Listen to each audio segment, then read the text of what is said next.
नमस्कार. श्रीदेवी किचन प्रतिभास रेसिपीमध्ये खूप खूप स्वागत आहे. आज आपण पाहणार आहोत साधी सोपी रेसिपी रानभाजी, दुडीचे फुलं किंवा दवडीचे फुलं, जे की वर्षभरात एकदाच येतात पण खायलाही भारी लागते. शिवाय चपाती भाकरीसोबत खाऊ शकतो. अवघ्या 5 ते 10 मिनिटात ही गुणकारी भाजी तयार होते. चला करूयात. तर ताजी टवटवीत अशी मी इथे एक पाव किलो एवढी ही दुडीचे फुलं किंवा दवडीचे फुलं घेतली आहेत. तर हे पहा, अशी ही दवडीचे फुलं दिसतात.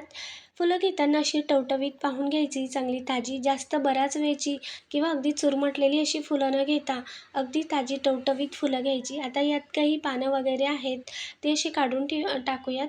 आणि फुलांना एखाद जाड काडी राहिली असेल तोडतानाच तर हे पहा, अशी ही निवडून घ्यायची, म्हणजे शिजताना एकसारखी भाजी शिजते. तर सर्व काडी, पानं वगैरे किंवा एखाद फूल खराब असेल, ओलसर राहिल्यामुळे एखाद फुलंही खराब होते, म्हणून ती फुलंही निवडून घ्यायची. सर्व भाजी निवडल्यानंतर आता एका मोठ्या भांड्यात घालून यात पाणी घालूयात. ही भाजी खायला तर छान लागतेच, पण या व्यतिरिक्त या गुणकारी भाजीचे फायदेही आहेत. जसे की साखरेची पातळी नियंत्रणात ठेवण्यास मदत करते आणि शिवाय प्रतिकारशक्तीही वाढवते.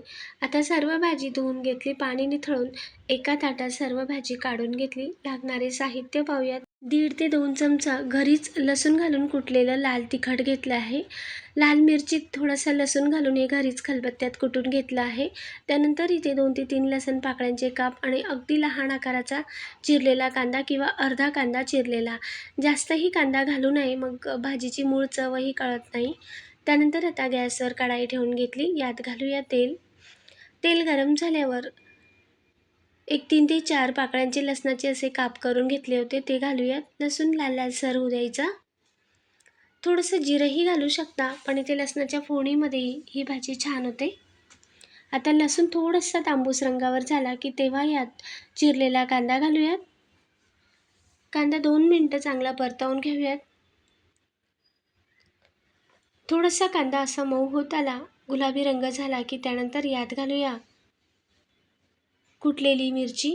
कुटलेली मिरची नसेल तर लाल तिखटही घेऊ शकता, पण जास्तही बारीक तिखट न घेता जर अख्खी सुकी मिरची असेल तर थोडीशी गरम करून खलबत्त्यातही कुटून घेऊ शकता लसूण घालून. नसेलच तर थोडीशी मिरची पावडर घालू शकता.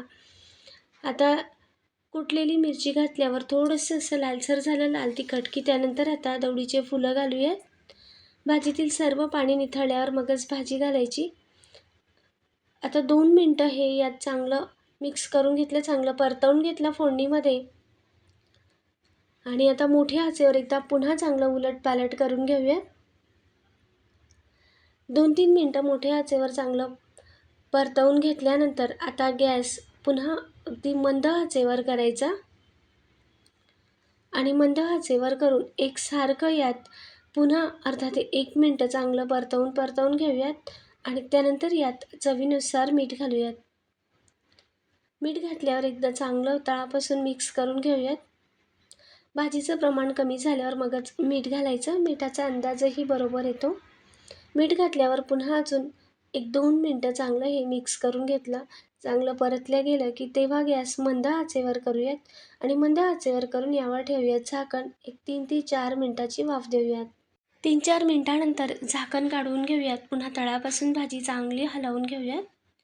गॅस मी मंद आचेवरच ठेवला आहे आणि मंद आचेवरच भाजी अजून पुन्हा चांगली उलटपालट करून घेतली आणि अर्धा मिनिटं भाजी अजून मंद आचेवरच ठेवली आहे. आणि आता गरमागरम भाजी सर्व करूयात. खायला अगदी भारी अशी ही भाजी लागते. लाल तिखटामध्ये कुटलेल्या मिरचीत तर अजूनच छान लागते. ज्वारी बाजरीच्या भाकरीसोबत तर मस्तच लागते, पण चपातीसोबत सुद्धा खाऊ शकतो. अगदी साधी सोपी रेसिपी, वर्षभरातून एकदाच येणारी ही गुणकारी भाजी तुमच्याकडे असेल तर नक्की बनवून बघा. लाईक, शेअर, सबस्क्राईब करा. कमेंटद्वारेही सांगा नवीन रेसिपीत पुढच्या भागात पुन्हा भेटूया. धन्यवाद.